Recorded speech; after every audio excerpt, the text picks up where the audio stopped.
Hello everyone, welcome to Luniyal classes.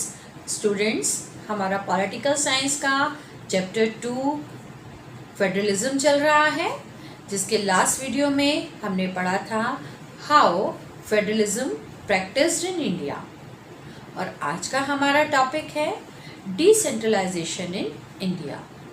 तो चलिए start करते हैं आज का टॉपिक। स्टूडेंट्स, आज का हमारा टॉपिक है डिसेंट्रलाइजेशन इन इंडिया। अपने लास्ट वीडियो में हमने देखा कि किस तरह से हमारा कॉन्स्टिट्यूशन पॉलिटिकल पावर की शेयरिंग सेंट्रल और स्टेट के साथ करता है, लेकिन इंडिया जैसी वास्ट कंट्री के लिए 2 लेवल ऑफ गवर्नमेंट सफिशिएंट नहीं थी, क्योंकि इंडिया में बहुत डाइवर्सिटी है।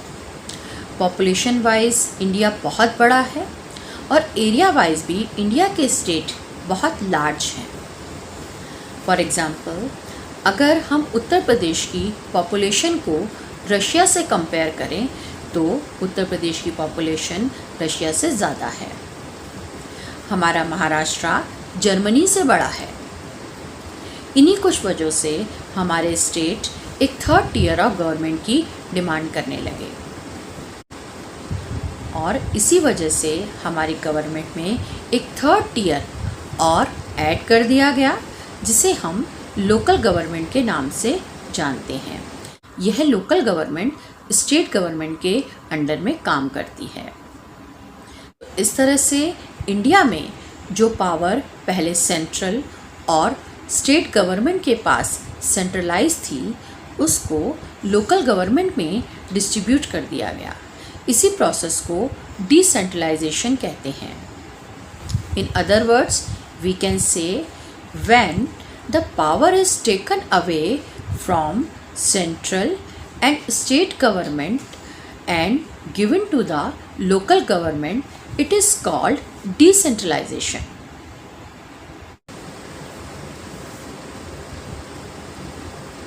पॉलिटिकल पावर का इस तरह से डिसेंट्रलाइजेशन के पीछे और भी बहुत से आइडियाज़ थे। फॉर एग्ज़ाम्पल, किसी भी लोकेलिटी के प्रॉब्लम्स को वहाँ के लोकल पीपल बेस्ट तरीके से समझ सकते हैं, क्योंकि वह उस लोकेलिटी में रहते हैं। उन्हें पता है प्रॉब्लम को किस तरह से सॉल्व किया जा सकता है। साथ ही वह यह भी जानते हैं कि हमारे लिमिटेड रिसोर्सेज को किस तरह से इफ़ेक्टिवली यूज़ किया जा सकता है। तो इस तरीके से डिसीज़न मेकिंग प्रोसेस में लोकल पीपल पार्टिसिपेट करने लगते हैं, और यही डेमोक्रेसी की एक्चुअल स्पिरिट है। इसी वजह से 3rd टियर ऑफ गवर्नमेंट को लोकल सेल्फ गवर्नमेंट भी कहते हैं।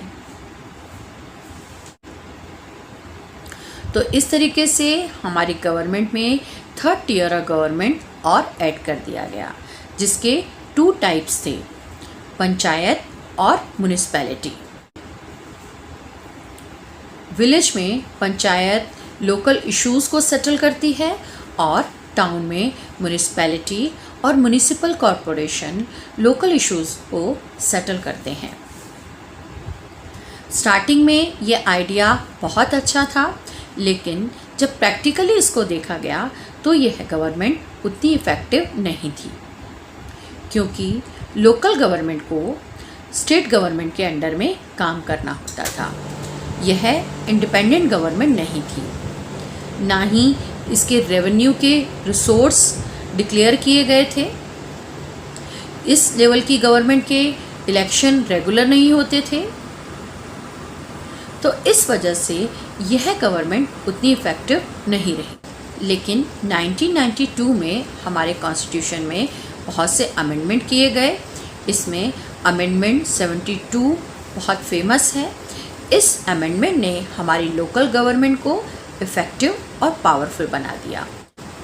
इस अमेंडमेंट के बाद लोकल लेवल पर रेगुलर इलेक्शन होने लगे। पंचायत और म्युनिसिपैलिटीज़ के इलेक्शन के टाइम पर SC, ST और OBC को रिजर्वेशन दिया जाने लगा। वुमेन्स के लिए भी 1/3 सीट्स रिजर्व कर दी गई। इसके अलावा लोकल लेवल पर पंचायत और म्युनिसिपैलिटी के इलेक्शन कराने के लिए स्टेट इलेक्शन कमीशन कंडक्ट की गई।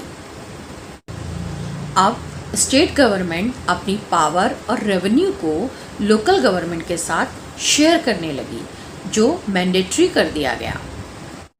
तो इस तरीके से 1992 के बाद हमारी लोकल गवर्नमेंट पहले से ज़्यादा इफ़ेक्टिव और पावरफुल हो गई।